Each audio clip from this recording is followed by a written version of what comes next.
You begin to notice that every facet of Egyptian life is steeped in religion, and medicine is no exception. You wander through a bustling market, where vendors hawk amulets alongside fresh vegetables. A woman haggles over a scarab beetle charm, believing it will ward off sickness. You see temple walls adorned with depictions of gods bearing symbols of health and vitality. Thoth, the god of knowledge and magic, is often considered the patron of physicians. Sekhmet, the fierce lioness goddess, could bring plague but also possess the power to heal. It's like having a doctor who can both bless you with perfect health and give you a nasty cold with a single glance. For gum disease, a common problem. The treatments were often aggressive. The dentist might scrape away at the infected gums with a sharp tool, causing bleeding and immense pain, hoping to remove the diseased tissue. This was done without any understanding of the underlying bacterial cause. Hey guys, tonight we're going on a journey, not to a peaceful, sun-drenched beach, but deep into the dusty, often disturbing, medical practices of ancient Egypt.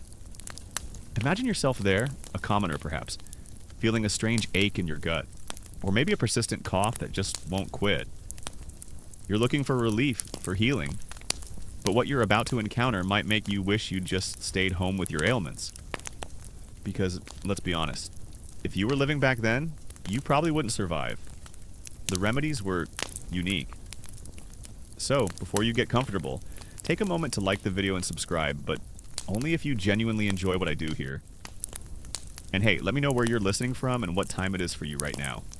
Now, dim the lights, maybe turn on a fan for that soft background hum, and let's ease into tonight's journey together. You see a patient with a persistent bad breath, a common symptom of severe dental decay and gum disease.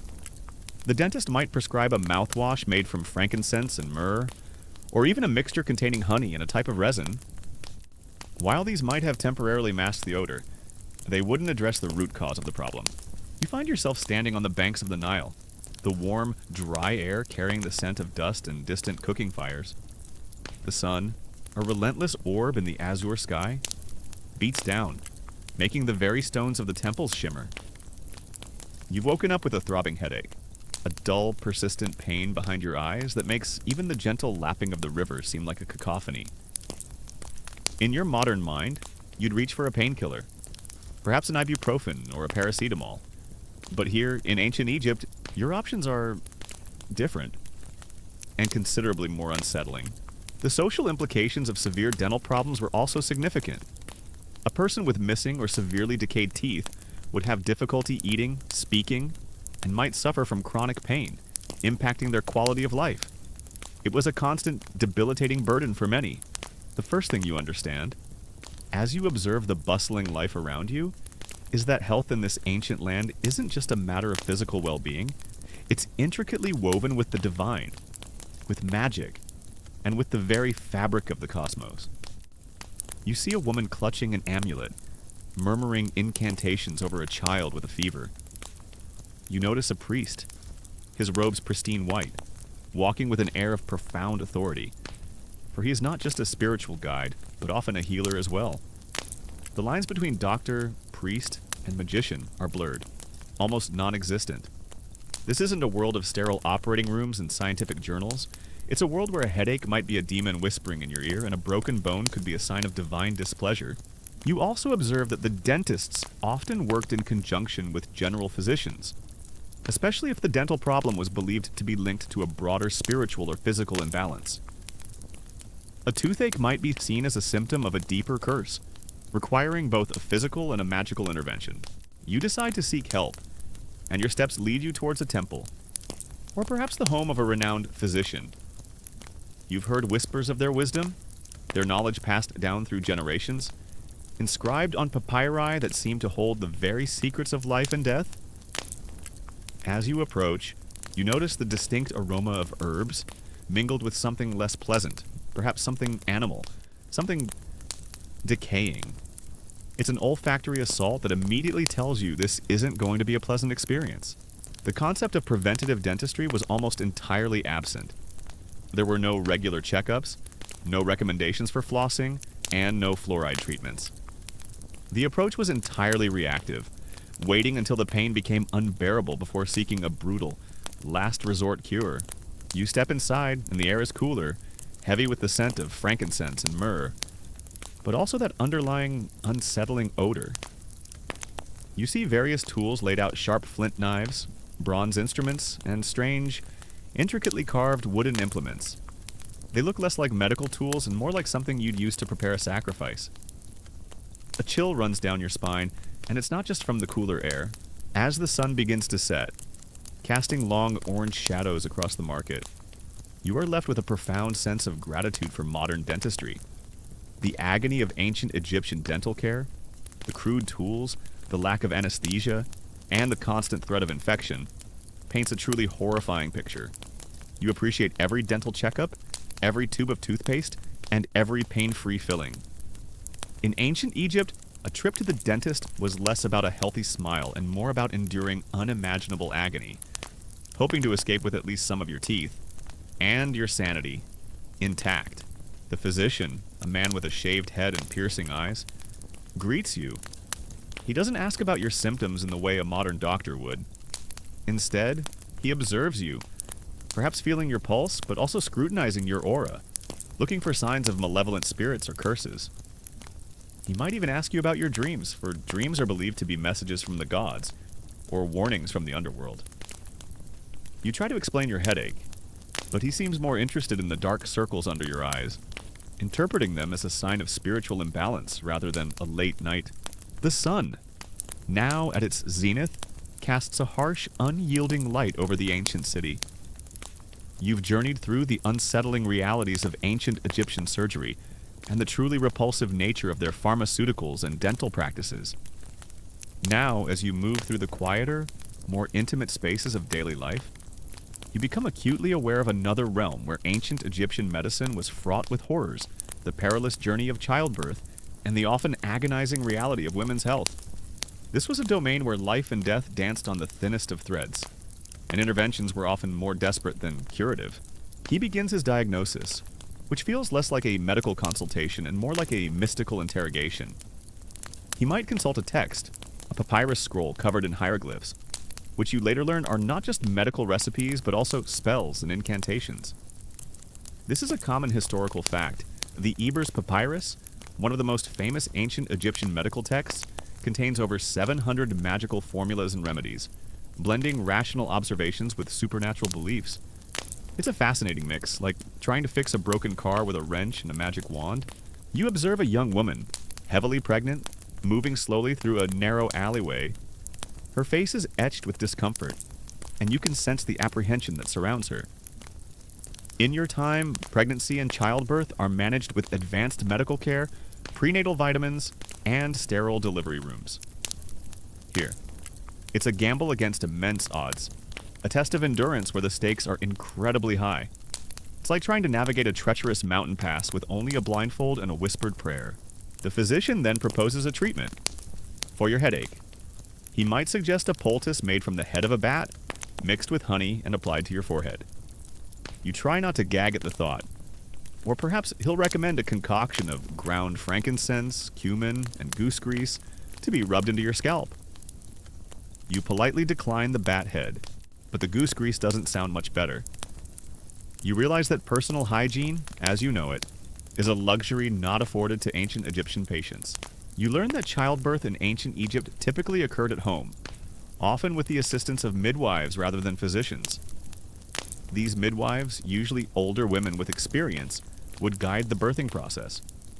The woman would often squat or kneel on birthing bricks, specially designed for this purpose, to utilize gravity.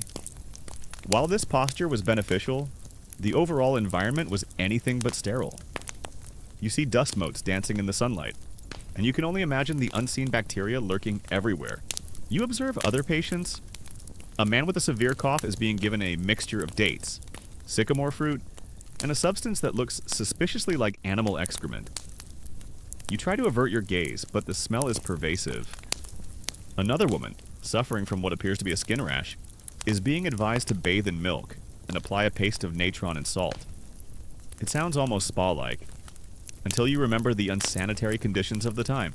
The process itself was often prolonged and agonizing. Without pain relief beyond perhaps a strong drink or a few herbs, the laboring woman would endure hours of intense contractions. You hear faint cries from a nearby dwelling, a sound that chills you to the bone, knowing what it signifies. The midwife, while experienced, had limited tools and even less understanding of complications. If the baby was malpositioned, or if labor stalled, the options were few and often fatal. The physician explains that many illnesses are caused by worms or demons entering the body. These aren't necessarily literal worms, but rather unseen malevolent entities. To expel them, he might prescribe a purgative, often a truly potent and unpleasant mixture designed to induce vomiting or diarrhea. Imagine drinking something so foul that your body actively tries to reject it, all in the name of expelling an invisible demon. It's like trying to get rid of a bad Wi-Fi signal by throwing your router into a swamp. This is a common historical fact. Infant and maternal mortality rates in ancient Egypt were incredibly high. Childbirth was one of the most dangerous events a woman could face, and many did not survive. Infections, hemorrhage, and complications during delivery were rampant, claiming countless lives. Every successful birth was, in essence, a miracle. You learn that the ancient Egyptians were surprisingly advanced in some areas, particularly in their understanding of anatomy. Thanks to their practice of mummification, they had a decent grasp of the major organs, though their understanding of their functions was often wildly inaccurate. For example, the heart was considered the seat of intelligence and emotions, while the brain was often discarded during mummification, considered an unimportant organ. This is a lesser-known detail while they meticulously preserved the heart, lungs, liver, intestines, and stomach. The brain was often removed through the nostrils and discarded, seen as mere cranial stuffing. It's a stark reminder that even with careful observation, interpretation can go awry. A lesser-known detail is the use of specific amulets and spells during childbirth. Pregnant women would wear charms depicting protective deities like Taweret, the hippopotamus goddess of childbirth and fertility, or Bez, the dwarf god. Spells would be recited to ward off evil spirits that might try to harm the mother or child during this vulnerable time. It's like having a good luck charm for the most intense marathon of your life. But the charm is a terrifying hippopotamus. You see a patient with a broken arm. The physician sets the bone, using splints made of wood and bandages soaked in resin. This seems relatively straightforward, almost modern, but then you hear the patient's pained cries as the bone is manipulated, and you realize the absence of anesthesia. The only pain relief available is often a strong alcoholic drink, or perhaps a dose of opium. If it's available, you wince, imagining the agony. It's like trying to assemble IKEA furniture without the instructions, and also without any pain tolerance. You also learn about the remedies for infertility, a significant concern for women in a society that highly valued large families. Women struggling to conceive might be prescribed a variety of bizarre concoctions, often involving animal parts or strange rituals. You might hear of a woman being advised to drink a mixture containing the blood of a cow, or to sit over burning incense infused with dubious ingredients, all in hopes of stimulating fertility. The desperation was palpable, leading to truly desperate measures. The physician then turns his attention to a woman complaining of eye problems. Eye diseases were incredibly common in ancient Egypt due to the sandy environment and lack of hygiene. He prepares a remedy, a paste made from malachite, honey, and a substance that, again, looks suspiciously like animal droppings. He carefully applies it to her eyes.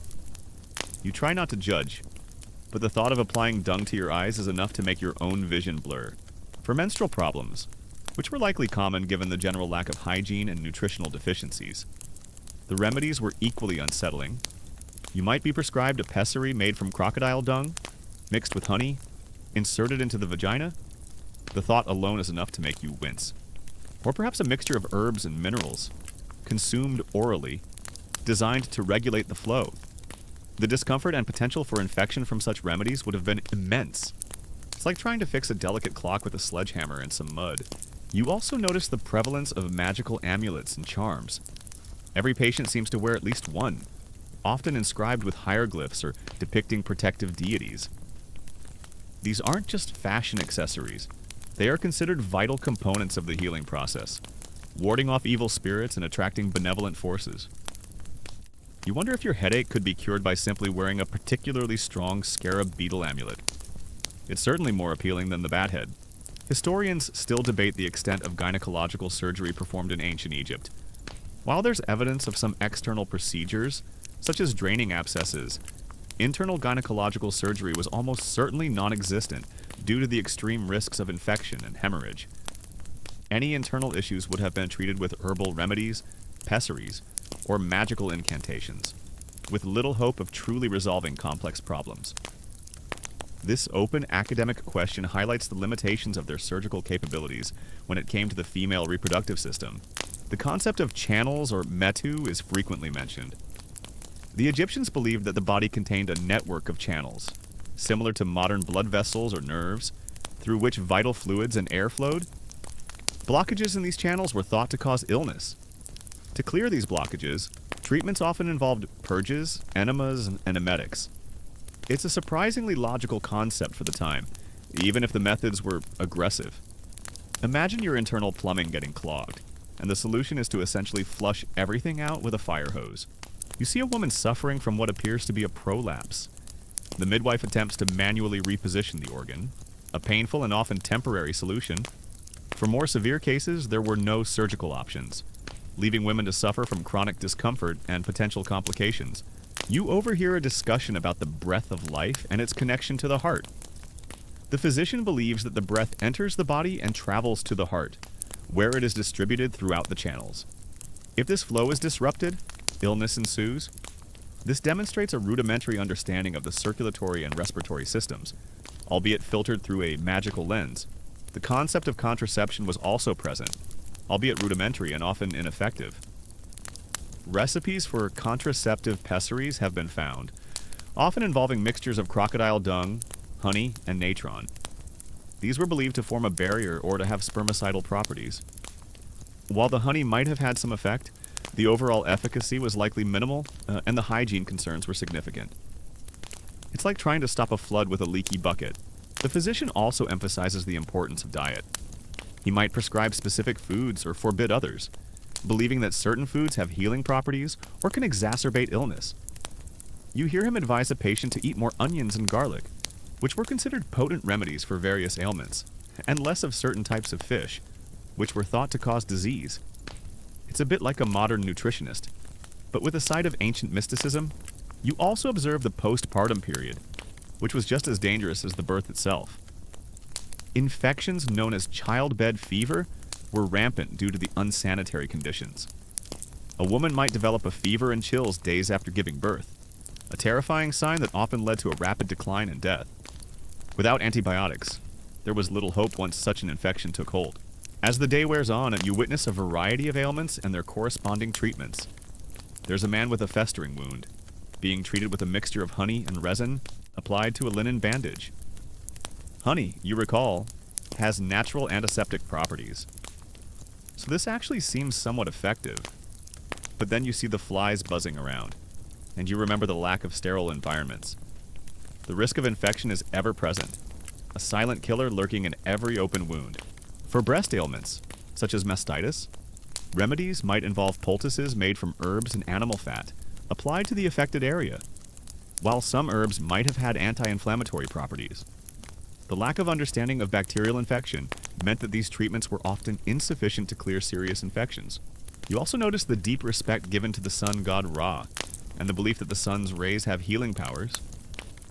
Patients are often encouraged to bask in the sunlight, and certain rituals are performed at sunrise or sunset to invoke divine healing. It's a beautiful thought, even if the practical medical benefits are limited. You note the pervasive belief that women's bodies were inherently more susceptible to illness and magical influence, particularly those related to reproduction.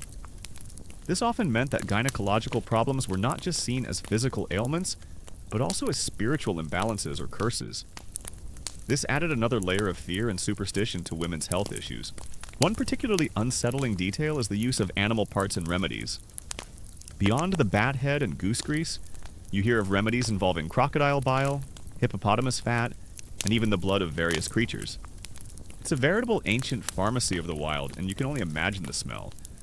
It's like a particularly ambitious episode of a cooking show, but instead of delicious food, they're making disgusting medicine. You see a young mother struggling to breastfeed, perhaps due to insufficient milk supply. The midwife might recommend a diet rich in certain grains or herbs, or even suggest applying a poultice to the breast to stimulate milk production. Some remedies even involved drinking mixtures believed to increase lactation, often with questionable ingredients. The concept of sympathetic magic is also prevalent. This is the belief that like affects like, meaning that if you want to cure a problem, use something that resembles the problem or its solution.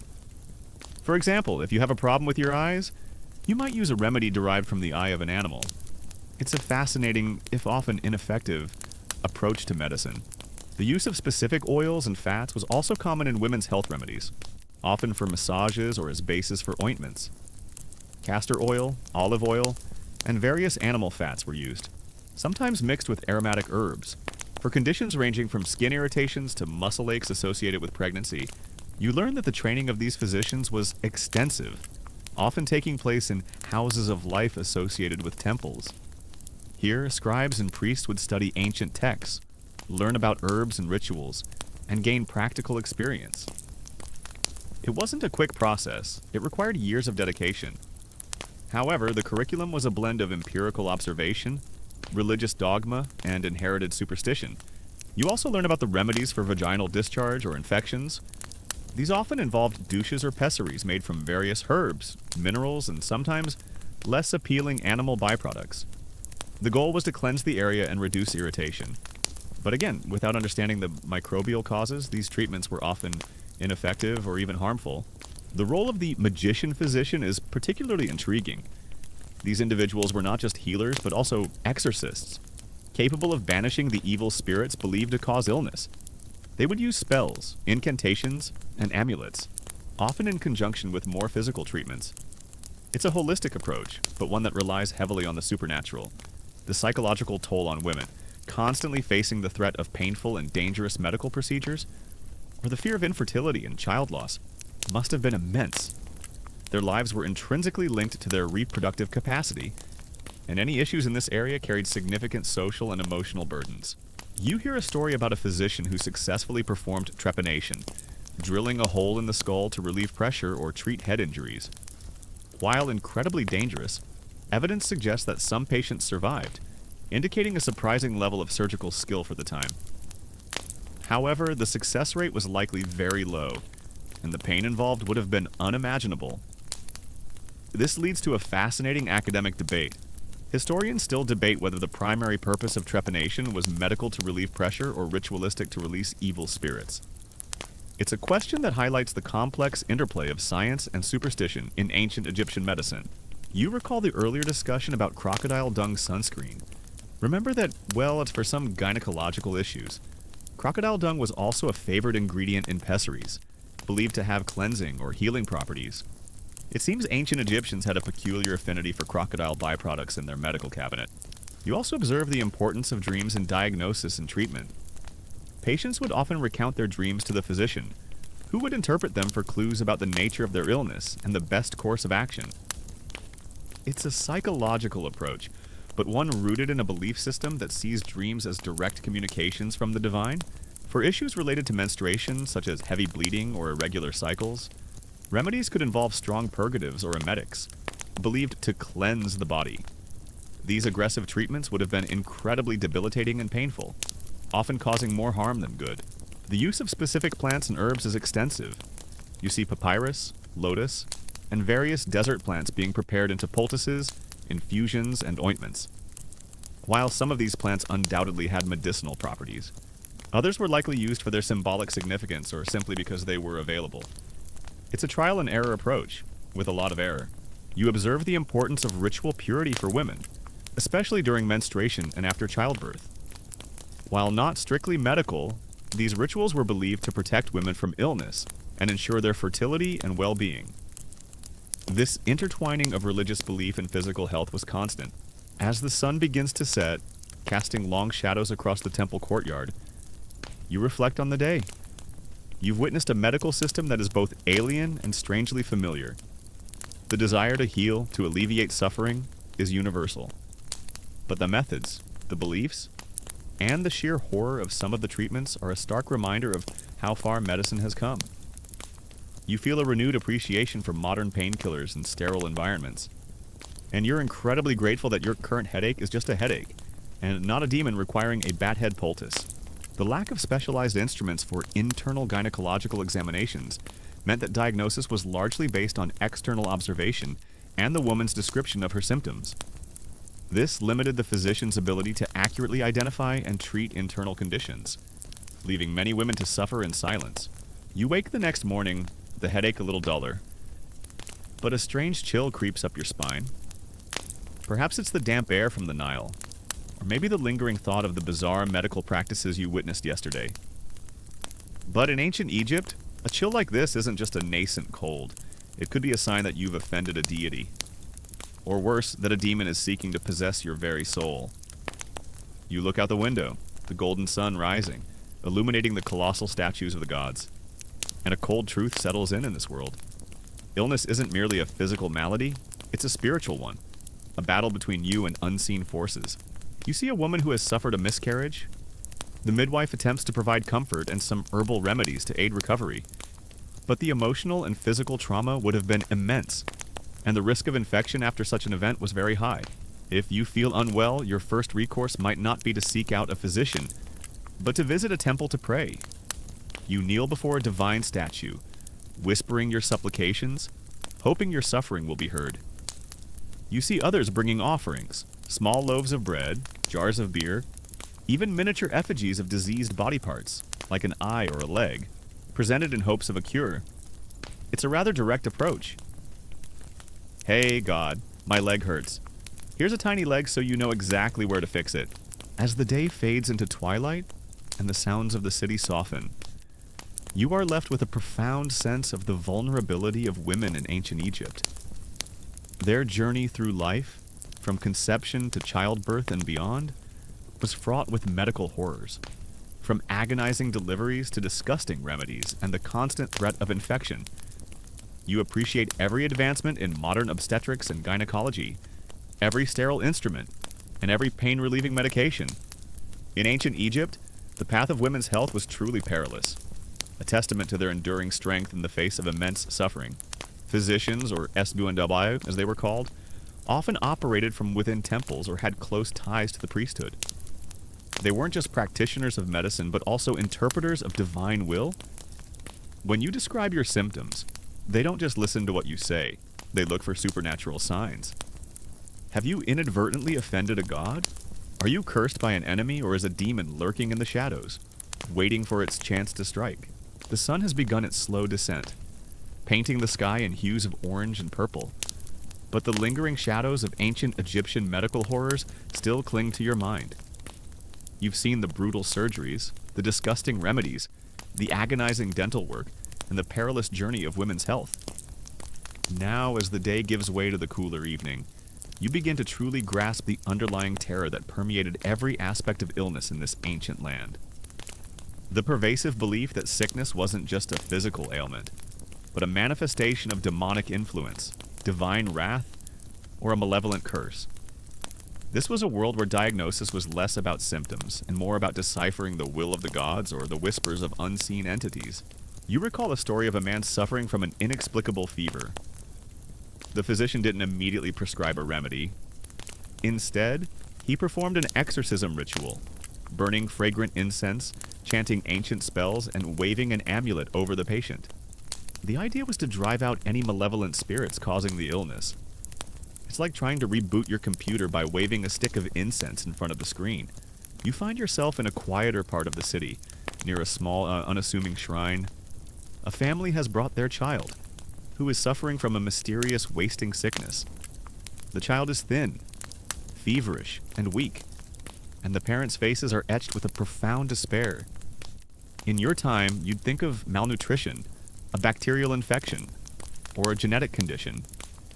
Here, the immediate assumption is far more sinister. It's believed that a demon has taken hold of the child, slowly draining their life force. It's like trying to fix a broken car, but instead of checking the engine, you're looking for a ghost in the glove compartment. A lesser-known detail is the belief in restless dead. Ancient Egyptians believed that the spirits of the deceased could return to inflict illness upon the living. especially if they weren't properly buried or if they had an unresolved grievance. So, a persistent ailment might be interpreted as the vengeance of a disgruntled spirit. This meant part of the healing process involved ensuring all your departed relatives were properly appeased. What a pressure! Having to worry if your great Aunt Mildred is causing your backache. The physician, a man with a serious demeanor and an array of amulets hanging from his neck, approaches the child. He doesn't immediately feel for a pulse or examine the child's throat. Instead, he begins to observe the child's eyes, looking for unusual movements, and listens intently to any incoherent babbling, interpreting them as the demon's voice. He might even sprinkle sacred water over the child or wave a protective charm, hoping to provoke a reaction from the unseen entity. Ancient medical texts, like the Papyrus Ebers or the Edwin Smith Papyrus, often intersperse practical remedies with spells and incantations. For instance, a recipe for treating a wound might be followed by a magical formula to prevent bad breath from entering the injury. This demonstrates that the Egyptians didn't draw a clear distinction between medicine and magic. They believed both were necessary for healing. He then begins to question the parents, not about the child's diet or recent exposure to illness, but about their recent actions. Have they offended a god? Have they neglected a ritual? Have they made an enemy who might have cast a curse? The diagnosis process is less a medical history and more a spiritual interrogation, a desperate search for a transgression that could have invited such malevolence. You observe a woman bringing in a child suffering from convulsions. The physician not only administers a herbal concoction, but also places an amulet depicting the god Bez, the protector of families and children, under the child's pillow. Bez, with his frightening face and dwarf-like stature, was believed to ward off evil spirits causing illness. It's like having a personal bodyguard. But instead of a burly bouncer, you get a lovable, scary little god. This is a common historical fact. Ancient Egyptians frequently attributed illness to supernatural causes, including divine punishment, evil spirits, or sorcery. The line between natural disease and supernatural affliction was often blurred, and treatments reflected this holistic, yet terrifying worldview. Historians still debate whether ancient Egyptian physicians genuinely believed in the efficacy of their spells and magical rituals, or if it was merely a way to reassure patients and their families. Perhaps they recognized that belief could play a significant role in the healing process, even if they didn't understand the scientific mechanisms behind it. A lesser-known detail is the specific types of demons believed to cause illness. There were demons of the head, responsible for headaches and mental afflictions, demons of the belly, causing digestive issues, and even demons of the night, bringing nightmares and fevers. Each type of demon might require a specific counterspell or ritual to expel it, making diagnosis a complex, almost detective-like process of identifying the correct supernatural culprit. It's like having a different virus for every single app on your computer, and each one requires a unique ancient incantation to remove.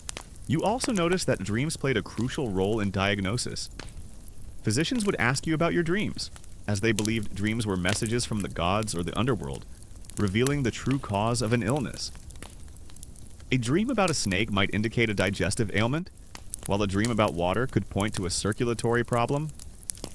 What a fun way to get a diagnosis. Yes, sir. I dreamt of a cat dancing on a cheeseburger. What does that mean? You observe the physician preparing a diagnosis potion. It's a bitter-smelling liquid, likely containing potent herbs, but also believed to have magical properties. The child is forced to drink it, and if they vomit violently, it's seen as a sign that the demon is being expelled. If they don't, it might indicate a more deeply entrenched spirit, requiring stronger measures. The child's distress is interpreted as the demon's struggle, not the child's own suffering. Purification rituals were also an important part of the healing process. You see physicians washing their hands and instruments with sacred water or wine before touching patients. While they didn't understand germs, this practice likely helped reduce the spread of infection. It was a beneficial accidental discovery, like finding a $5 bill in an old coat pocket. Historians still debate the extent to which ancient Egyptian physicians truly believed in the literal presence of demons and gods causing illness, versus using these beliefs as a framework to explain phenomena they couldn't otherwise understand. Was it a genuine conviction, or a pragmatic way to deal with the unknown and provide comfort or fear to their patients? This open academic question highlights the complex interplay of faith, observation, and practicality in their medical system. You see a man suffering from joint pain. The physician not only prescribes an ointment, but also instructs him to perform a specific ritual at a temple, offering sacrifices to the god Osiris, the deity of the underworld and rebirth. The belief was that if he appeased Osiris, the god would grant him healing. You see another patient, an adult, suffering from what appears to be a mental illness, perhaps severe depression or psychosis. The physician doesn't just offer herbal remedies. He performs a ritual to open the mind, involving chanting, the burning of specific incense, and perhaps the application of a poultice to the head. The goal is to release the malevolent spirit believed to be clouding the patient's thoughts. The patient's vacant stare and agitated movements are seen as direct evidence of demonic possession.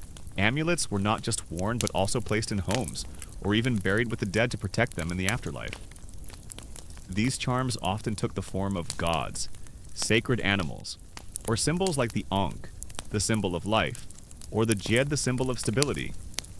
You see a child wearing a small crocodile amulet, believed to protect it from aquatic evil spirits. The use of dreams in diagnosis is particularly emphasized for mental and spiritual afflictions. Patients would recount their nightmares or visions, and the physician would interpret them for clues about the nature of the possessing entity or the divine message. A dream of falling might indicate a loss of spiritual balance, while a dream of a specific animal could point to a particular god's displeasure. The reliance on gods and magic also meant that healing often involved prayers and incantations recited aloud. These words were not just supplications, but were also believed to possess their own power, capable of forcing evil spirits to depart or summoning benevolent ones to assist. You hear the murmuring sounds of prayers emanating from temples and homes alike. For persistent fevers, often a sign of serious infection, the diagnosis often leaned towards divine punishment. The physician might consult astrological charts or observe the patient's birth date to determine which deity might be angry. Sacrifices and offerings would then be made to appease the offended god, hoping to lift the fever. It's like trying to fix a leaky roof by apologizing to the rain clouds. Another aspect of magical medicine was the belief in curses and enchantments. If a person fell ill without a clear reason, it was often suspected that they had been cursed by an enemy or an evil entity. In such cases, the physician would act as a decurser, employing rituals and spells to break the enchantment. It's like having to call an IT specialist to remove a computer virus, but instead of antivirus software, they use a magic wand. You notice the importance of amulets? Not just for protection, but also for diagnosis. A physician might place a specific amulet on a patient's body, believing that if the patient reacted negatively, flinched, cried out, it indicated the presence of a demon sensitive to that amulet's power. Conversely, as a positive reaction might suggest a benevolent spirit at work. You see a woman suffering from infertility. The physician not only provides her with a herbal remedy, but also instructs her to perform a fertility ritual at a temple dedicated to the goddess Isis, the deity of motherhood and magic. She is required to make offerings and recite specific prayers, hoping that Isis will bless her with a child. The concept of bad air or miasma was also a diagnostic factor, though often intertwined with supernatural beliefs. Foul odors or stagnant water were believed to carry disease, but this disease was often personified as a demon or a curse. So, while they observed environmental factors, their interpretation was often spiritual. The blend of practical medicine and magic was also evident in the use of ointments and poultices. Many of these remedies not only contained herbal ingredients, but were also empowered with spells or small magical items mixed in. For example, an ointment for a wound might contain honey and resin, but also a tiny bone fragment from a sacred animal. You see a patient with unexplained paralysis.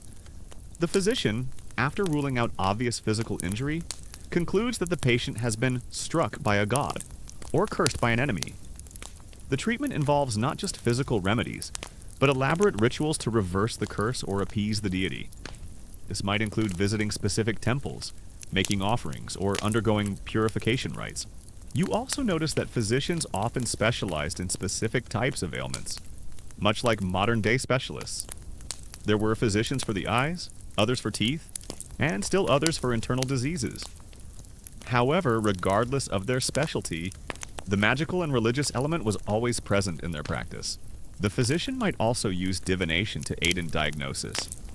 This could involve casting lots, observing the flight of birds, or interpreting the patterns in spilled oil or water. The results of these divinations would then guide the physician in identifying the supernatural cause of the illness and the appropriate magical countermeasure. As you continue to observe, you see a man who has been bitten by a snake. The physician immediately begins a complex ritual involving chanting, placing an amulet on the bite, and administering a herbal antidote. While some herbs might have had some effect, much of the healing process relied on the belief in magic's power to neutralize the venom. For skin diseases, often caused by poor hygiene and environmental factors, the diagnosis could still be spiritual. A persistent rash might be seen as a mark left by a demon or a sign of divine displeasure. Remedies would involve both topical applications, like the infamous crocodile dung, and magical incantations to cleanse the body of the malevolent influence. You also find that physicians often used personalized amulets for each patient, based on their symptoms and individual beliefs. An amulet might be inscribed with the patient's name and a specific spell to ward off the particular illness they were suffering from. This shows a level of personalized care, even if it was based on supernatural principles. You learn that the House of Life institutions, where physicians were trained, were not just medical schools, but also centers for religious study and magical practice. The curriculum for a physician involved not only learning about herbs and anatomy, but also mastering spells, rituals, and the interpretation of omens. This holistic training ensured that every diagnosis, whether physical or spiritual, was approached with a blend of empirical observation and supernatural belief. The belief in omens and signs was also strong. If a bird flew into your house, or if you had an unusual dream, it could be interpreted as a portent for your health. Physicians would interpret these omens and adjust their treatments accordingly. It's like having to check your daily horoscope before deciding whether to take your cold medicine. The physician might also perform a purification ritual over the patient, using incense, sacred oils, and chanting to cleanse the body of any lingering evil influences. This was believed to be a crucial step before any physical remedies could truly take effect. It's like trying to clean your house, but you have to perform an exorcism on the dust bunnies first. You witness a man suffering from severe abdominal pain. The physician not only administers a purgative, but also recites a spell to drive the demon of the bellyache out of his body. He is also instructed to wear an amulet shaped like a snake, believed to absorb pain. You see a case of sudden blindness. The physician, after examining the eyes for physical damage, might conclude that the patient has been blinded by a vengeful spirit or a curse. The treatment would then focus on magical rituals to restore sight, often involving specific prayers to deities associated with vision or light. The reliance on magic and divine intervention also meant that if a treatment didn't work, it wasn't the physician's fault, but rather the will of the gods or the overwhelming power of the demon. This helped protect the physician's reputation, but offered little solace to the patient. The concept of contagion was understood in a rudimentary way, but often through a spiritual lens. If a family member fell ill after another, it might be seen as the same demon or curse spreading, rather than a transmissible disease. This led to rituals to contain the spiritual affliction within the household. As night falls, you feel a mix of awe and relief. Awe at the intricate complexity of the ancient medical system, and relief that you don't have to live in a world where a common cold could be a battle with the gods. You realize that, however crude and bizarre, these practices were their best attempt to understand and combat illness. And in a world full of unknowns, blaming gods and demons was perhaps the only way to maintain a semblance of control. For unexplained pain, especially chronic pain that defied conventional remedies, the diagnosis often reverted to a curse or a demon. The physician might attempt to identify the source of the curse, perhaps a jealous neighbor or an angry ancestor, and then perform a counterspell to alleviate the suffering. As the new day dawns, you find yourself still in ancient Egypt, the faint scent of the Nile mingling with the ever-present dust. Your previous encounters with their medical practices, steeped in magic and divine intervention, have left you with a sense of unease. But today, you're about to witness a different, perhaps even more visceral side of ancient Egyptian healing surgery. Forget sterile environments and precise incisions. You're entering a realm where the blade's edge was often a harbinger of agony, and a lack of true anatomical understanding turned interventions into terrifying ordeals. You observe the profound fear that these supernatural diagnoses instilled in patients and their families. The idea that an unseen entity was tormenting them, or that they had offended a powerful god, added an immense psychological burden to their physical suffering. It was a constant reminder of their vulnerability in a world governed by forces they could not control. You hear a commotion near a larger dwelling, perhaps a more established house of life or a physician's dedicated workspace. A man has suffered a severe injury, a deep gash on his leg, likely from a farming accident or perhaps a skirmish.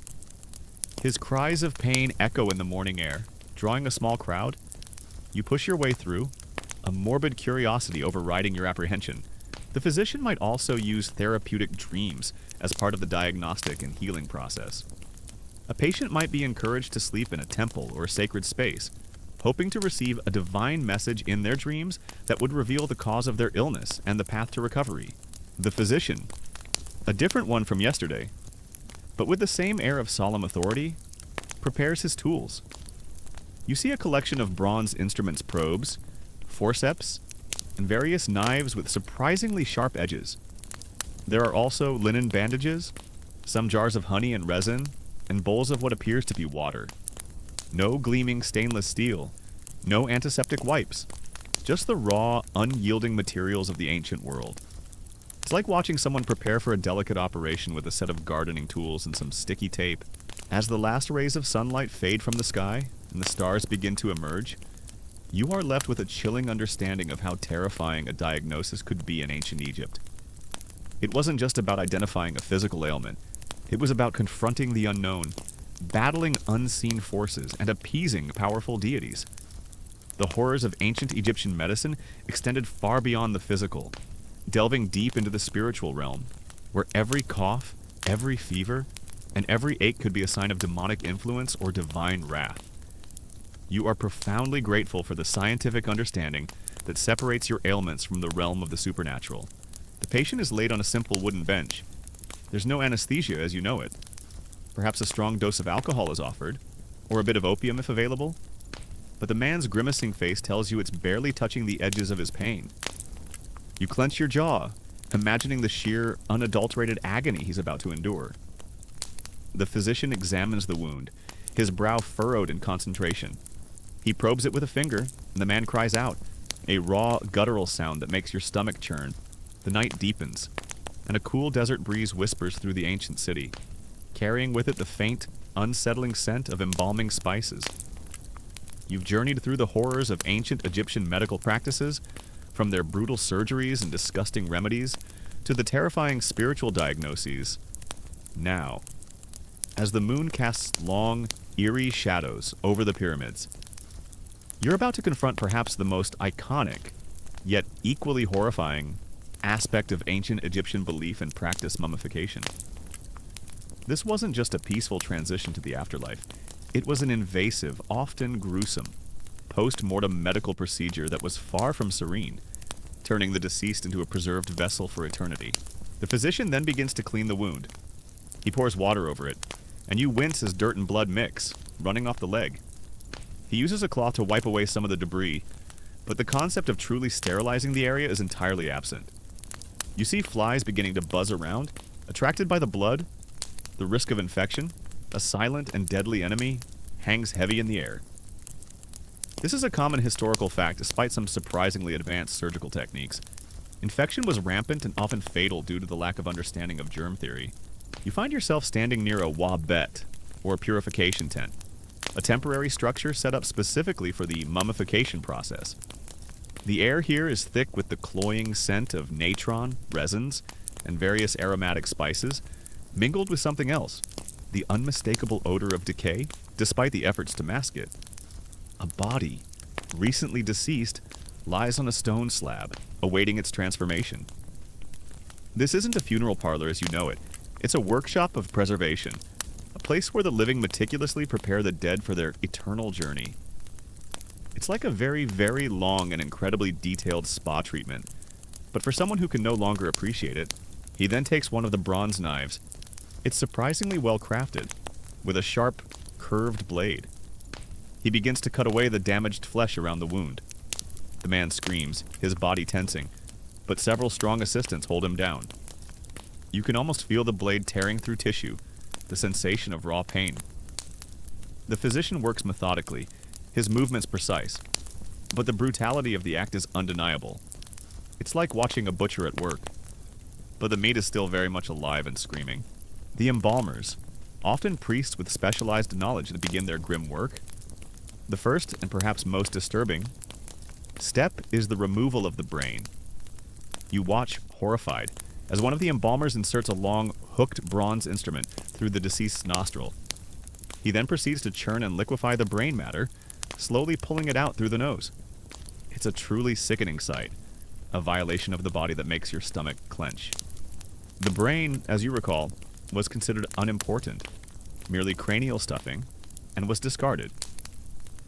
This is a common historical fact. The brain was typically removed and discarded during mummification, as the Egyptians believed the heart, not the brain, was the seat of intelligence and emotion. You notice the physician's knowledge of anatomy, while rudimentary by modern standards, is surprisingly detailed for the time. The Edwin Smith Papyrus, a medical text dating back to around 1600 BCE, describes various injuries and their treatments, including fractures, dislocations, and wounds, with remarkable observational skill. It even details how to examine a patient, palpate injuries, and make a prognosis. However, their understanding of internal organ function was often based on observation rather than scientific experimentation. For example, they knew the heart pumped blood but didn't grasp the full circulatory system. Next comes the evisceration. A long incision is made on the left side of the abdomen. Through this opening, the embalmers reach in and remove the internal organs, the stomach, intestines, liver, and lungs. These organs are carefully cleaned, dried, and then placed into canopic jars, each dedicated to one of the 4 sons of Horus, who protected these vital parts. The heart, however, is left in place, as it was believed to be essential for the deceased to be judged in the afterlife. You watch the meticulous, almost reverent, way they handle the organs. Despite the gruesome nature of the task, it's like a very messy, very solemn dissection class. For deeper wounds, the physician might use a cautery iron, heated in a small brazier nearby. The glowing red tip is brought closer, and you brace yourself. When it touches the flesh, there's a hiss, a puff of smoke, and the sickening smell of burning tissue. The man's screams reach a new crescendo. This method was used to stop bleeding and to seal the wound, though it also caused immense pain and tissue damage. It's a primitive form of sealing, like trying to fix a leaky pipe with a blowtorch. A lesser-known detail is that while the standard practice involved removing most internal organs, the kidneys were often left in place. This was likely due to their deep location and the difficulty of reaching them without causing excessive damage to the body, which would compromise the preservation process. It's a small concession to practicality in an otherwise incredibly invasive procedure. Once the bleeding is somewhat controlled, the physician applies a dressing. He uses linen bandages, soaked in a mixture of honey and resin. Honey, as you recall, has natural antiseptic properties, and resin acts as a sealant. This is one of the more effective aspects of their surgical practice, often leading to better outcomes than you might expect given the other horrors. However, the bandages are often reused, and the linen itself isn't sterile. Once the organs are removed, the body cavity is thoroughly rinsed, often with palm wine and spices, to cleanse and disinfect it. Then comes the crucial step of desiccation. The body cavity is filled with natron, a natural salt mixture found in Egypt, which acts as a powerful drying agent. The body is also covered externally with natron. It remains in this natron bath for approximately 40 to 70 days, slowly dehydrating, shrinking, and becoming preserved. You can almost feel the moisture being drawn out, the transformation from soft flesh to hardened, leathery remains. You see another patient, this one with a fractured bone in his arm. The physician carefully manipulates the limb, aligning the broken pieces. The patient cries out, but the physician is firm, his hands strong and experienced. He then applies splints made of wood or reeds, binding them tightly with linen bandages. This technique, while basic, is fundamentally sound and would have allowed many fractures to heal, albeit often with some deformity. It's a testament to their practical skills, even without x-rays. Historians still debate the exact chemical processes and the full range of ingredients used in the natron mixture. While natron itself is well documented, the precise proportions and any additional substances used to enhance the drying and preservation process are still subjects of ongoing academic research. This open academic question highlights the enduring scientific mystery behind the effectiveness of their ancient embalming techniques. A lesser-known detail about ancient Egyptian surgery is the existence of specialized dentists or physicians of the teeth. While their methods were crude, they did attempt to treat dental problems. You might see a patient with a severely abscessed tooth, and the dentist might attempt to drain the abscess or even extract the tooth using primitive forceps. The pain would have been excruciating, and infection a constant threat. Imagine having a tooth pulled with pliers and no numbing agent whatsoever. You'd probably prefer to just let it fall out. After the desiccation period, the body is removed from the natron. It's now shriveled and dark, a mere husk of its former self. The embalmers then carefully remove any remaining natron from the internal cavity and pack the body with linen, sawdust, or other materials to restore its shape. Sometimes aromatic resins and spices are also used to fill the cavity, further aiding preservation and masking any lingering odors. The concept of trepanation, drilling a hole in the skull, was also practiced, primarily for head injuries or possibly to relieve pressure on the brain. You hear whispers of such procedures performed on individuals suffering from severe headaches or seizures, believed to be caused by evil spirits trapped within the head. While some patients did survive these incredibly risky operations, the mortality rate would have been astronomically high. The tools were simple, often flint knives or bronze drills. Historians still debate whether the primary purpose of trepanation was purely medical to relieve pressure from a head injury, or ritualistic to allow evil spirits to escape the skull. This open academic question highlights the enduring mystery surrounding the motivations behind some of their most extreme interventions. Then begins the meticulous process of anointing and wrapping. The body is rubbed with various oils and resins, such as frankincense and myrrh, which not only provide a pleasant scent, but also help to preserve the skin and make it more pliable. Each limb, each finger and toe is individually wrapped in hundreds of meters of linen bandages. This wrapping process is incredibly intricate, often taking several days. Amulets and charms are placed between the layers of bandages at specific points, believed to protect the deceased on their journey to the afterlife. It's like wrapping a very precious, very fragile, and very dead gift. You observe the post-operative care sound, which is minimal by modern standards. The patient with the leg wound is left to rest, with no continuous monitoring of vital signs or signs of infection. If fever sets in, it's often attributed to a returning demon rather than bacterial growth. The physician might offer more amulets or incantations, hoping to ward off the unseen forces of disease. You observe the care taken with the face. Sometimes false eyes are inserted, or the face is carefully molded with linen padding to restore a more lifelike appearance. The goal is to make the deceased recognizable, a vessel for their Ka life force and Basol to return to. This attention to detail, despite the initial brutality, speaks to the profound spiritual significance of the process. For internal ailments requiring intervention, the situation becomes even more terrifying. While direct abdominal surgery was rare due to its extreme danger and high mortality rate, there is some evidence of procedures like draining abscesses or even attempts to remove bladder stones. These would have been last-ditch efforts, performed with incredible risk and without any understanding of internal anatomy beyond what they observed during mummification.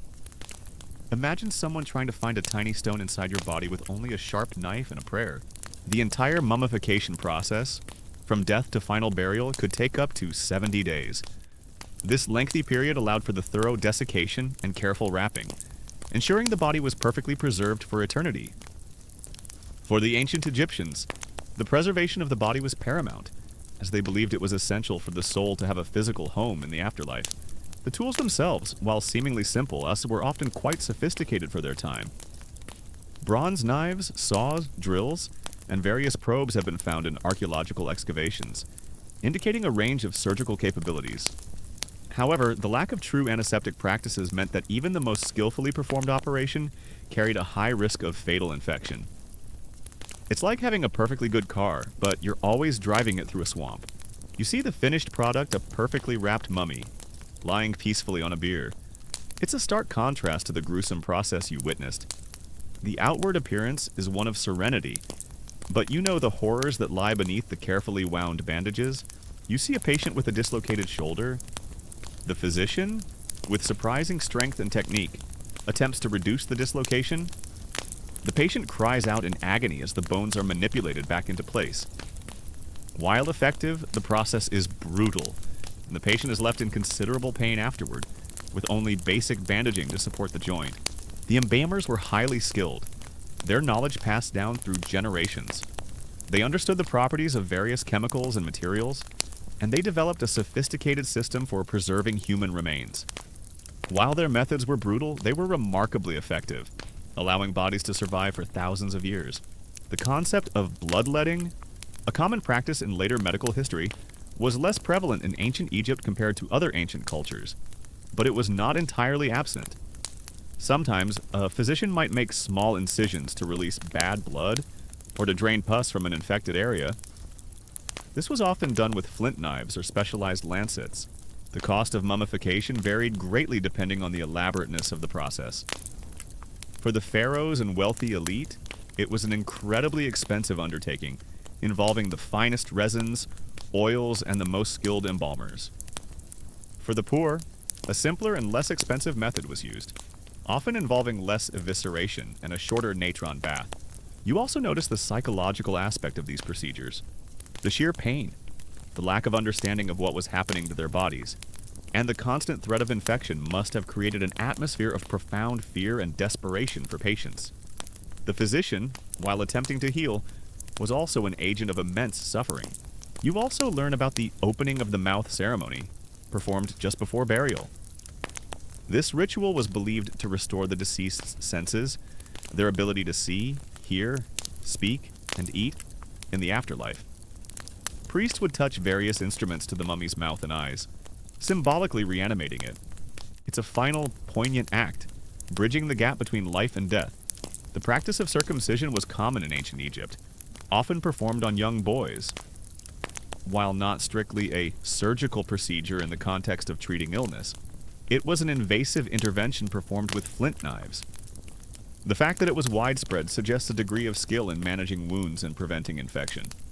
At least for this specific procedure, the mummification of animals was also common, particularly sacred animals like cats, dogs, ibises, and crocodiles. These animals were sometimes mummified as pets to accompany their owners in the afterlife, or as offerings to specific deities. You see small, perfectly wrapped animal mummies, a testament to the widespread nature of this practice. You consider the sheer bravery, or perhaps desperation, of the patients who submitted to these procedures. Facing a sharp bronze knife with no pain relief, knowing that infection could easily claim your life, must have required an incredible will to survive. It's a stark contrast to the modern patient, who expects comfort and sterility. The tools used for mummification were simple but effective bronze knives for incisions, hooked instruments for brain removal, and various spatulas and probes for handling organs and applying resins. These tools were often made specifically for the embalming process. Even for relatively minor injuries, the lack of proper wound care could turn a simple cut into a life-threatening infection. You see a child with a small scrape on their knee, covered with a piece of dirty cloth. You know that without proper cleaning and dressing, that small scrape could easily become a festering sore, leading to fever, sepsis, and ultimately, death. It's a constant, low-level horror woven into the fabric of daily life. You consider the psychological impact on the embalmers themselves. Constantly working with the deceased, performing such intimate and gruesome tasks, must have been a unique and challenging profession. They were revered for their skill, but also perhaps viewed with a degree of apprehension by the general populace. As the day draws to a close, and the cries of the injured man subside into pained moans, you are left with a profound sense of the precariousness of life in ancient Egypt. While their physicians possessed a surprising degree of practical skill and observational knowledge, the overwhelming lack of understanding of germ theory, the absence of effective anesthesia, and the ever-present threat of infection turned even the most well-intentioned surgical intervention into a gamble with death. You are grateful for every antiseptic wipe, every painkiller, and every sterile operating room in your own time. The blade's edge in ancient Egypt was indeed a terrifying frontier. The practice of mummification, while horrifying in its invasiveness, also provided ancient Egyptian physicians with an unparalleled opportunity to study human anatomy. Through repeated eviscerations, they gained a detailed understanding of the position and appearance of internal organs, far surpassing many other ancient cultures. This practical anatomical knowledge, though gained through a macabre process, contributed significantly to their medical understanding. You've witnessed the ancient Egyptians' attempts at surgery, a chilling display of crude tools and unimaginable pain. Now, as the sun climbs higher, casting long, stark shadows across the dusty landscape, you're about to delve into another, perhaps even more unsettling, aspect of their medical practices, their pharmaceuticals. Forget the neatly packaged pills and pleasant-tasting syrups of your own time. In ancient Egypt, remedies were often a horrifying concoction of the bizarre, the putrid, and the downright disgusting. You're about to discover why ancient Egyptian medicine was truly full of horrors, especially when it came to what they expected you to ingest. As the moon climbs higher, casting its silvery glow over the silent city of the dead, you are left with a chilling understanding of mummification. It was a testament to their profound belief in the afterlife, a desperate attempt to defy death and ensure eternal existence. But it was also a process of immense horror, a brutal violation of the body in the name of preservation. The afterlife, for the ancient Egyptians, began with an agony of preparation, turning their final rest into a macabre medical procedure. Your journey leads you to a physician's dispensary, a small, dimly lit room filled with an array of jars, pots, and bundles of dried herbs. The air is thick with a cacophony of smells sweet, pungent, earthy, and an underlying, unmistakable stench of decay. It's a smell that makes your nose wrinkle and your stomach churn, a premonition of the ghastly ingredients that lie within these containers. It's like walking into a particularly unhygienic antique shop that also doubles as a taxidermy studio. The first hint of dawn paints the eastern sky, but the air still carries the chill of the desert night.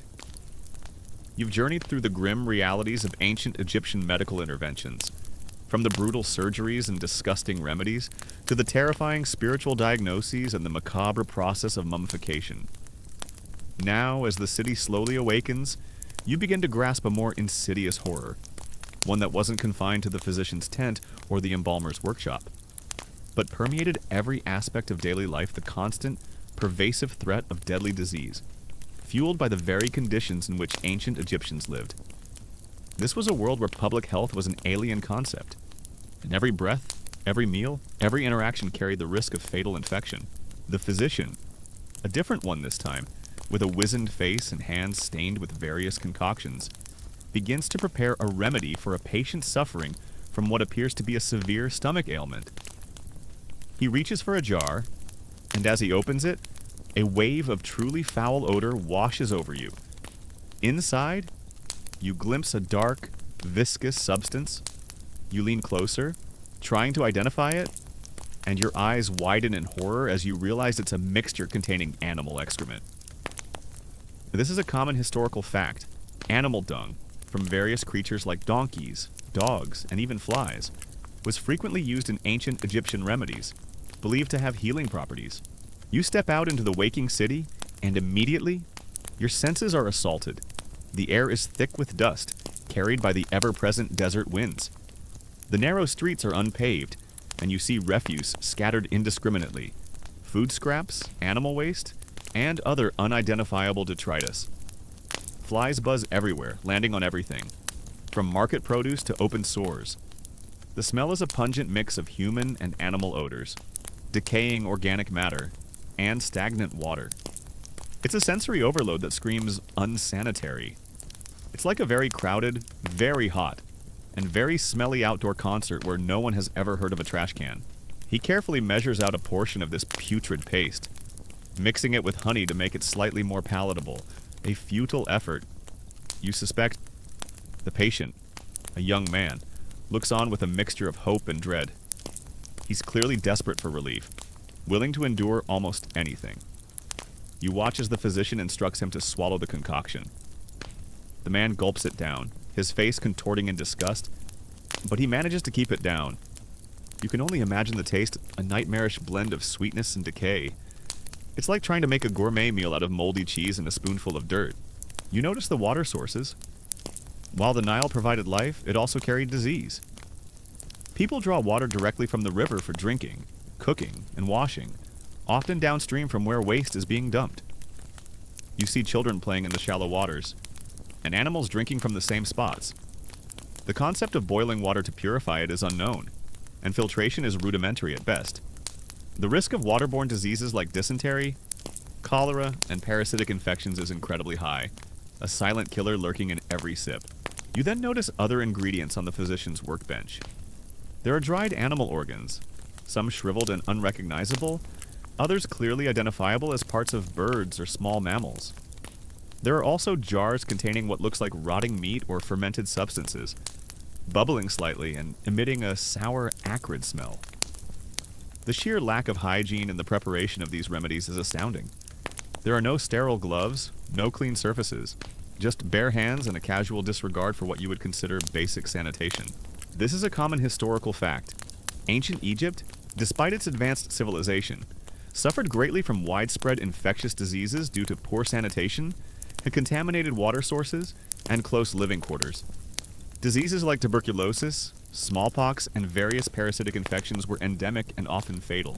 For a persistent cough, you might be prescribed a remedy made from the blood of a lizard, mixed with beer and drunk warm. The thought of consuming reptile blood, even if it were for a cure, is enough to make you feel lightheaded. Or perhaps not for a skin ailment. You'd be instructed to apply a poultice made from the urine of a pregnant woman. The sheer inventiveness of their disgusting remedies is almost admirable, and if it weren't so horrifying. You see a family sharing a single bowl of food, their hands dipping into the communal dish. While a sign of communal living, it's also a perfect vector for the spread of disease. Food preparation is often done without proper hygiene, and food storage is primitive, leading to rapid spoilage and bacterial growth. You wince as you see a child swatting flies away from a piece of bread before taking a bite. A lesser-known detail about ancient Egyptian pharmacology is the use of human brain matter. While rare, there are instances where ground human brain, sometimes mixed with honey, was applied to wounds or consumed for certain ailments.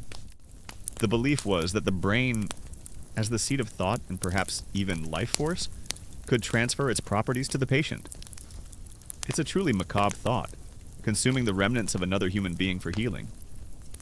You probably wouldn't want to know the donor, or even if they consented. A lesser-known detail is the prevalence of schistosomiasis, also known as snail fever or bilharzia. This parasitic disease caused by flatworms that live in freshwater snails was rampant in ancient Egypt due to constant exposure to the Nile's waters. The eggs of the parasite would be excreted in human waste, hatch in the water, infect snails, and then reinfect humans who came into contact with the contaminated water. Evidence of this parasite has been found in ancient mummies, indicating its widespread impact on the population, causing chronic illness, organ damage, and often death. It's a truly insidious horror, a tiny worm slowly eating away at you from the inside. You see a woman suffering from eye problems, a common affliction in the dusty Egyptian climate.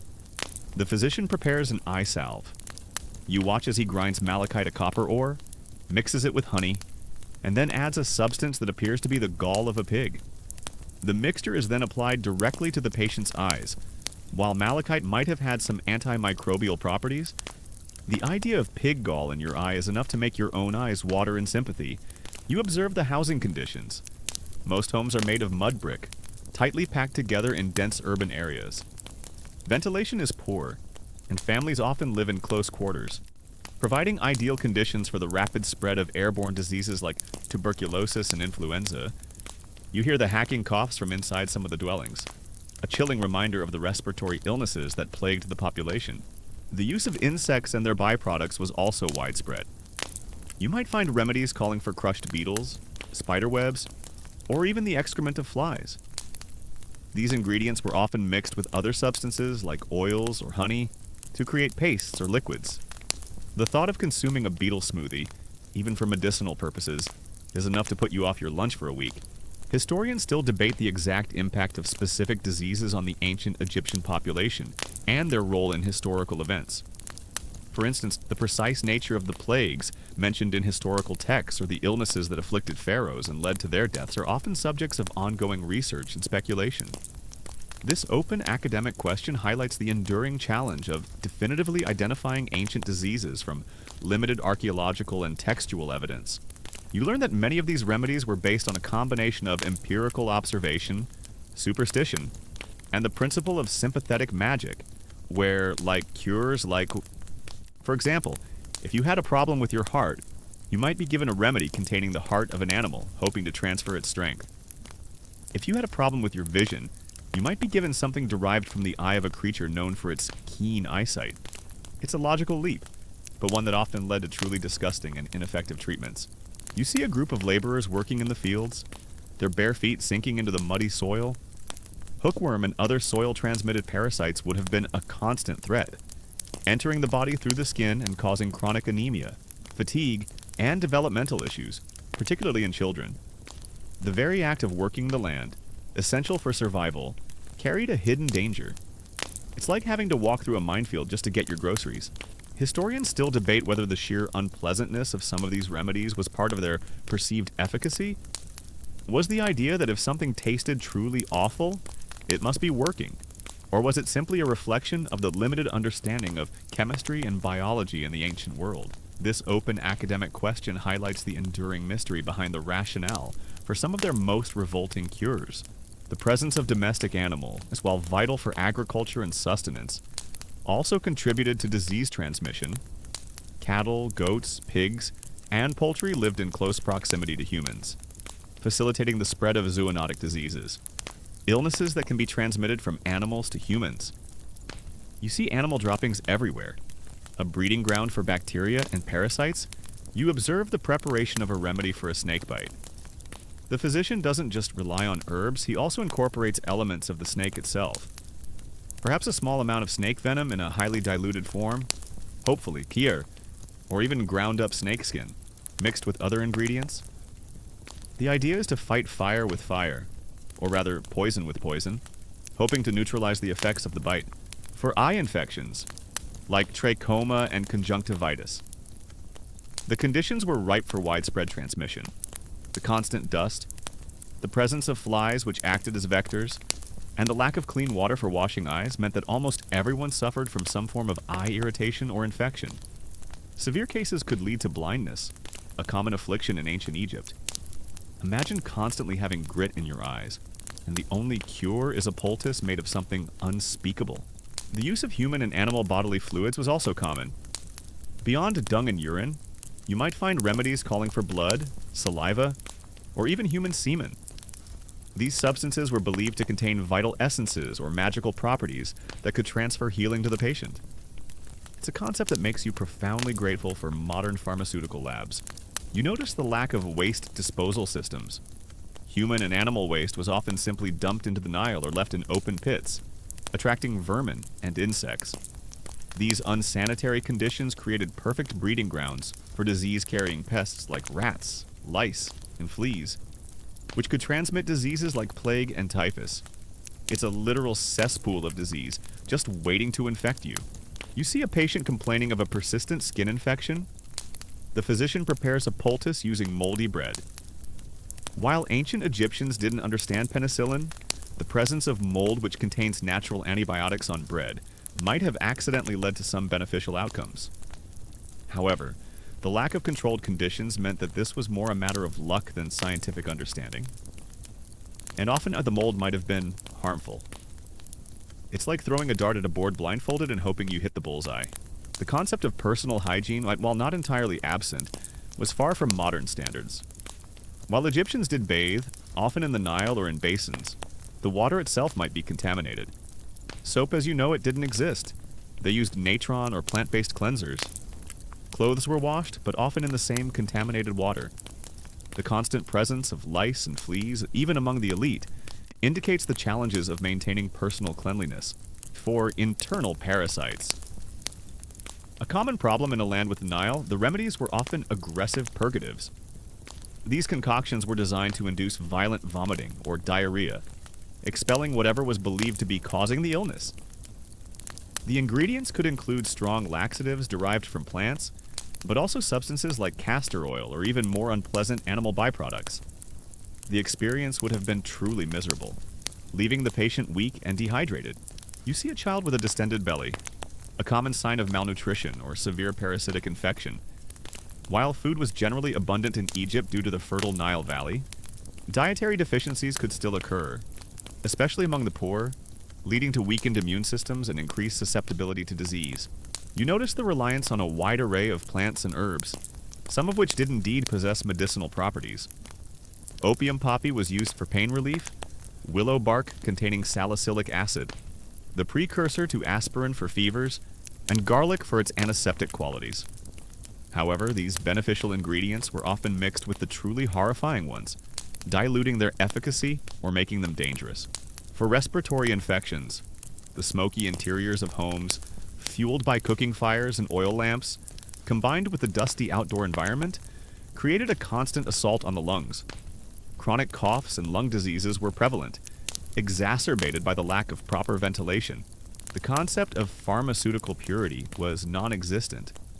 Ingredients were often collected from the environment, without any cleaning or sterilization. Animal parts might be used fresh or dried, but without any consideration for bacterial contamination. This meant that the remedies themselves could often be a source of further infection or illness. You consider the impact of insect-borne diseases. Mosquitoes breeding in the stagnant pools left by the Nile's floods would have transmitted malaria, a debilitating and often fatal disease. Fleas from rats could carry the bubonic plague, and flies could spread countless other pathogens. Every bite, every buzz carried a hidden threat. It's like living in a world where every mosquito is a tiny, flying syringe full of bad news. You see a remedy being prepared for a child suffering from a fever. The physician mixes a paste of dates, sycamore fruit, and a substance that looks suspiciously like a ground-up mouse. The mixture is then applied to the child's forehead. The thought of a rodent-based poultice on a feverish child is enough to make you shiver. The lack of understanding of germ theory meant that people had no idea how diseases were truly transmitted. They might attribute illness to bad air or divine displeasure, but not to the microscopic organisms thriving in their environment. This ignorance meant that preventative measures beyond magical rituals were largely ineffective. The use of minerals was also prevalent. Beyond malachite, you might find remedies containing lead, copper, or other heavy metals. While some had beneficial properties, others were toxic, and their long-term use could lead to severe health problems. The line between medicine and poison was often blurred, and the dosage was often a matter of guesswork. You observe the high child mortality rates.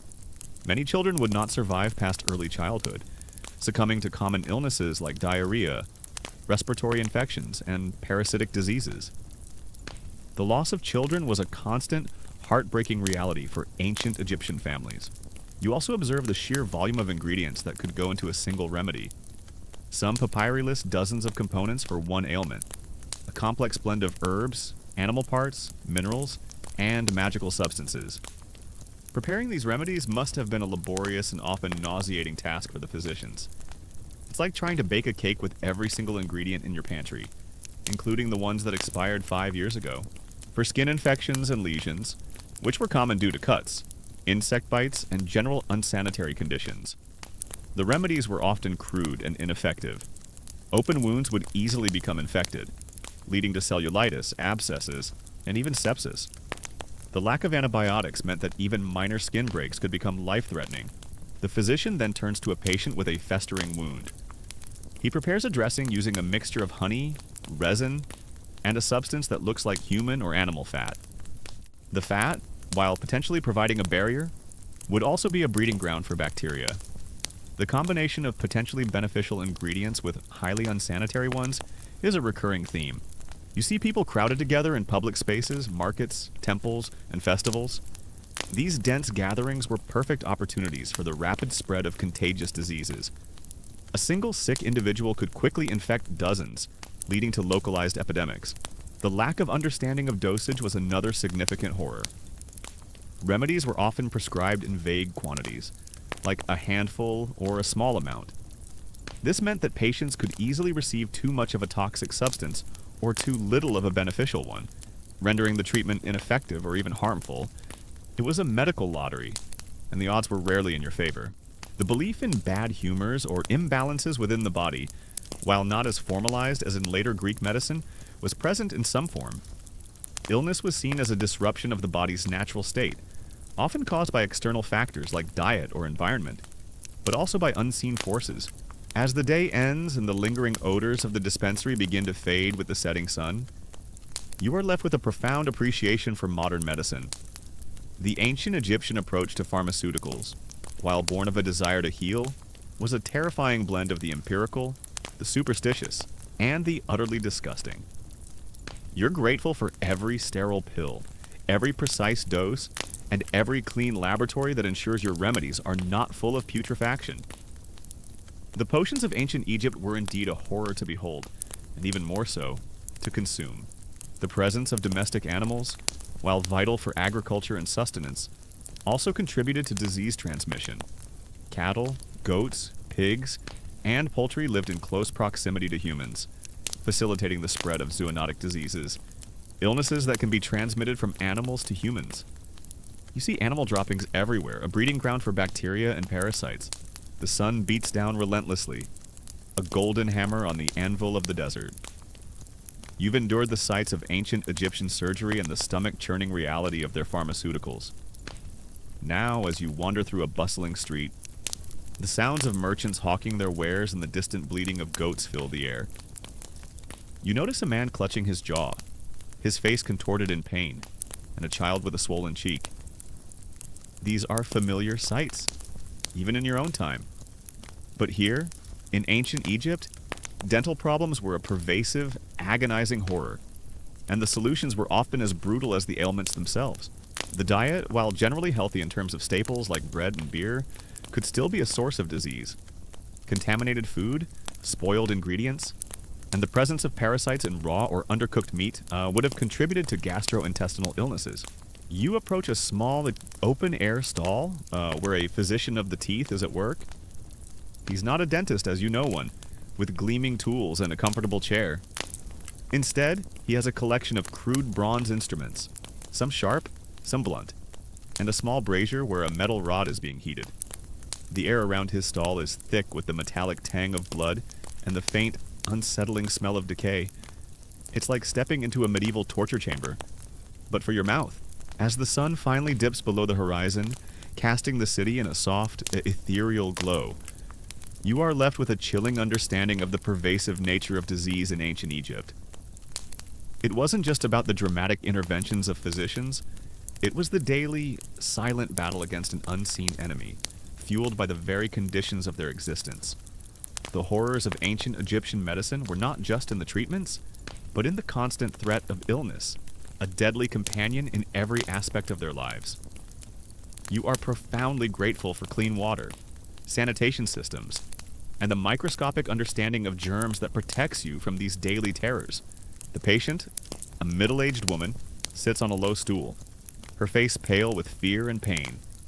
She points to a swollen, discolored tooth in her upper jaw.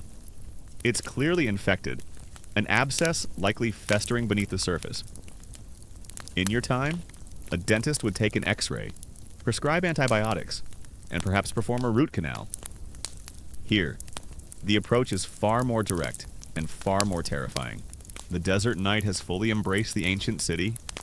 The stars now pinpricks of light in the vast, inky blackness.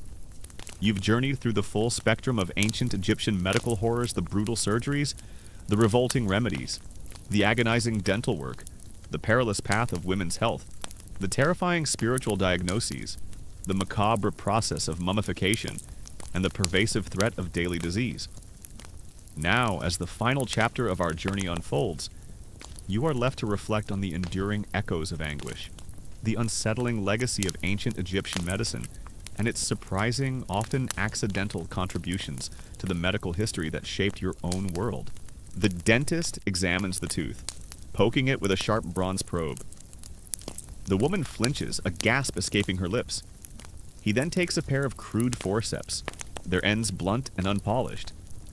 He clamps them onto the offending tooth, and you can see the woman's eyes widen in terror. There's no local anesthetic, no numbing agent. Perhaps a swig of beer or a bit of opium might be offered, but it's a mere drop in the ocean of pain that's about to engulf her. You sit quietly, the sounds of the ancient city fading into a soft hum, and you begin to sift through the myriad impressions. The horror is undeniable, the pain, the filth, the sheer desperation of treatments that often felt more like torture than healing. You recall the man screaming as his tooth was wrenched out, the child forced to drink a concoction of animal dung, the pregnant woman facing childbirth with only a midwife and a prayer. These images are unsettling, a stark reminder of a time when life was far more fragile, and medical intervention often a gamble with death.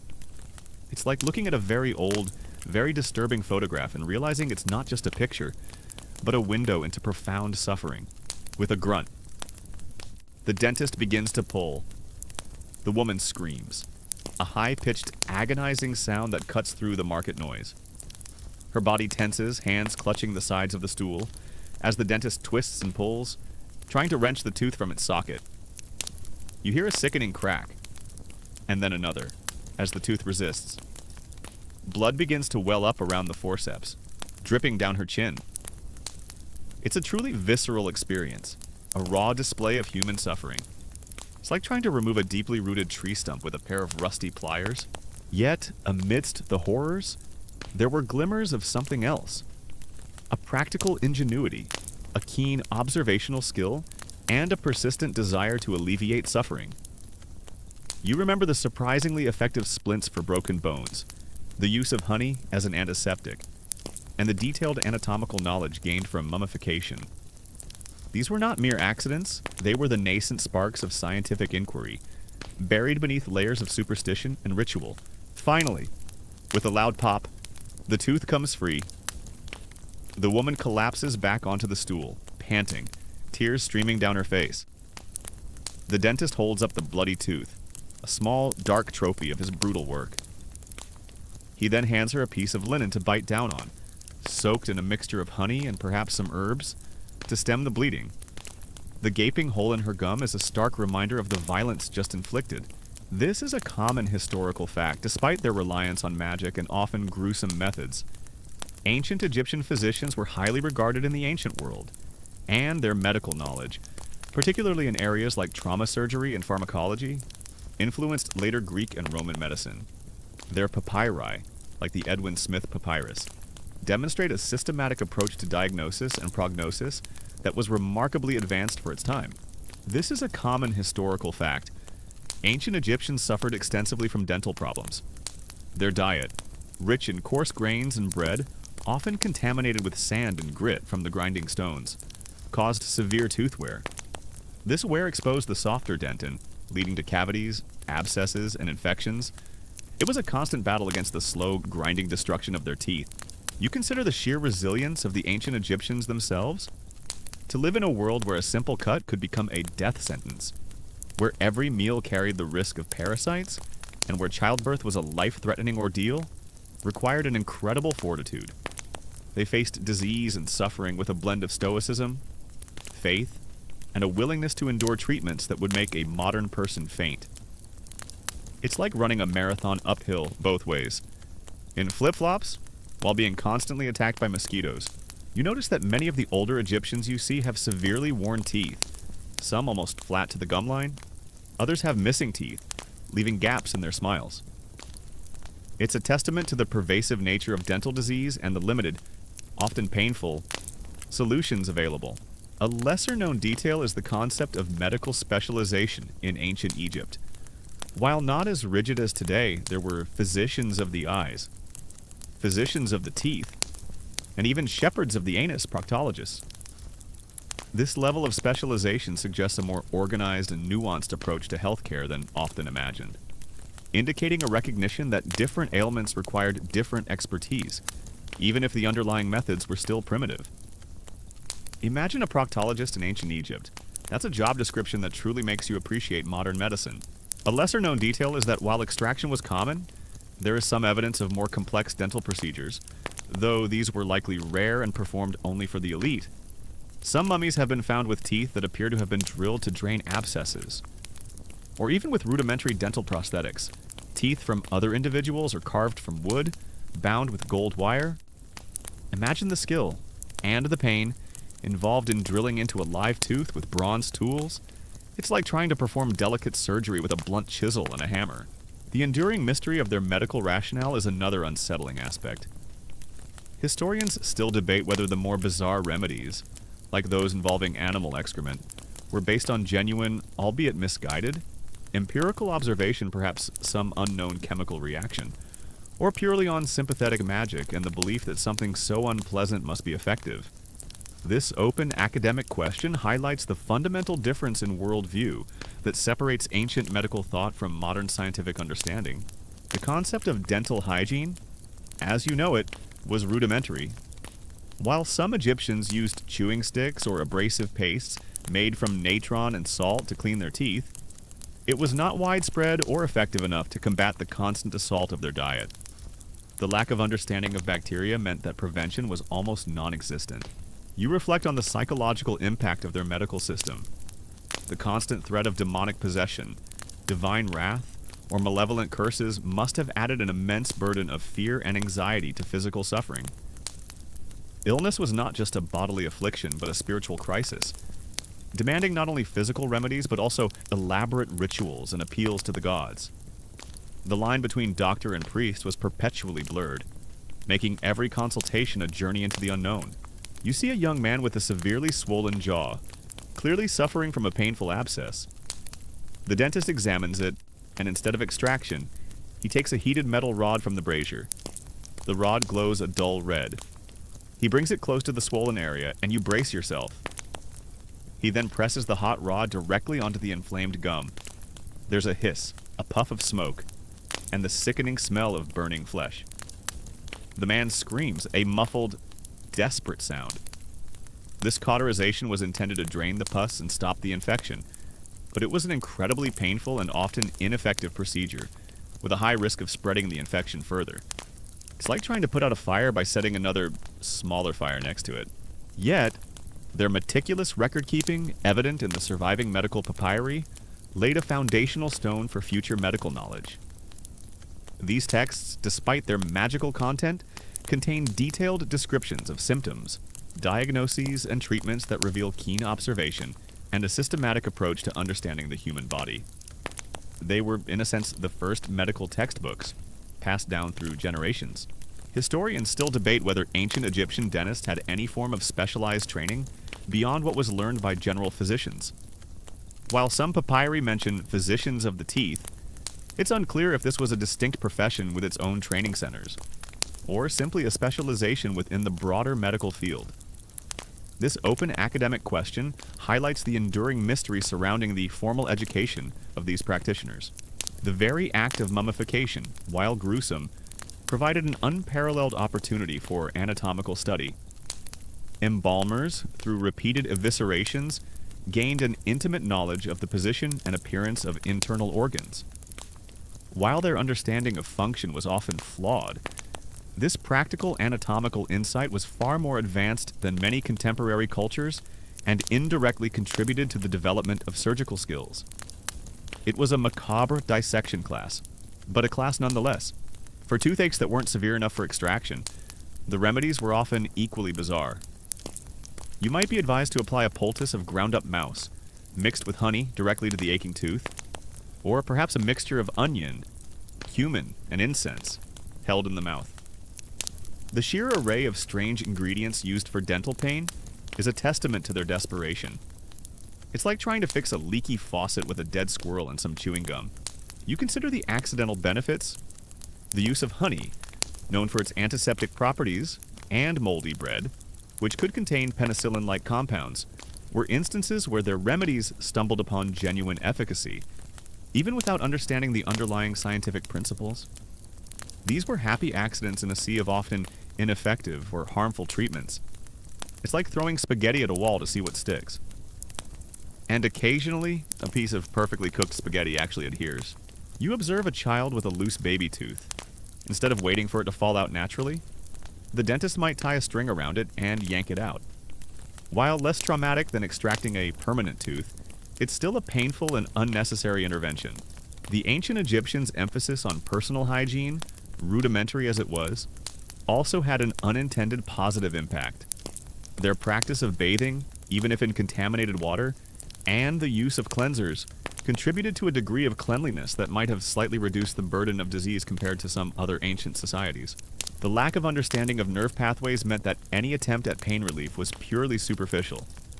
Even if opium was used, it would only dull the overall sensation, not numb the specific area being worked on. Imagine the constant, throbbing agony of a toothache, compounded by the fear of the brutal cure. You realize that their medical system was a reflection of their entire worldview, a world where the natural and supernatural were inextricably linked, where gods and demons played active roles in human affairs, and where the pursuit of health was a constant negotiation with unseen forces. It was a system born of necessity, shaped by limited knowledge, and infused with a profound sense of spiritual awe and dread. You see a patient with a jaw fracture, likely from an accident. The dentist, with surprising skill, attempts to set the jaw using linen bandages to bind it tightly. While this might have allowed the bone to heal, eating and speaking would have been incredibly difficult, and the risk of infection in the mouth would have been immense. The legacy of ancient Egyptian medicine is not just a collection of bizarre remedies and brutal surgeries. It is a testament to humanity's enduring struggle against disease, its persistent quest for healing, and its attempts to make sense of the inexplicable.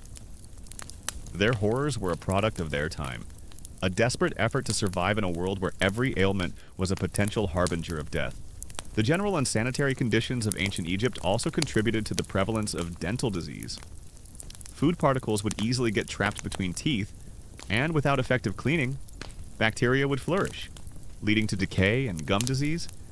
The constant exposure to dust and grit also exacerbated the problem of tooth wear. As the last stars begin to fade and the first hint of a new dawn appears on the horizon, you are left with a profound sense of gratitude for the advancements that separate your medical reality from theirs. The sterile instruments, the precise diagnoses, the effective pharmaceuticals, and the understanding of germ theory. These are not just conveniences. They are the culmination of millennia of human effort, built, in part, on the very foundations, however crude and horrifying, laid by the ancient Egyptians. Their anguish echoes through time, a chilling reminder of how far we've come, and how precious the gift of modern medicine truly is. You notice that many of the remedies for oral ailments involved strong-smelling herbs or spices, perhaps to mask the foul odors of infection or to act as a rudimentary antiseptic. Garlic, onions, and various resins were often incorporated into mouthwashes or poultices,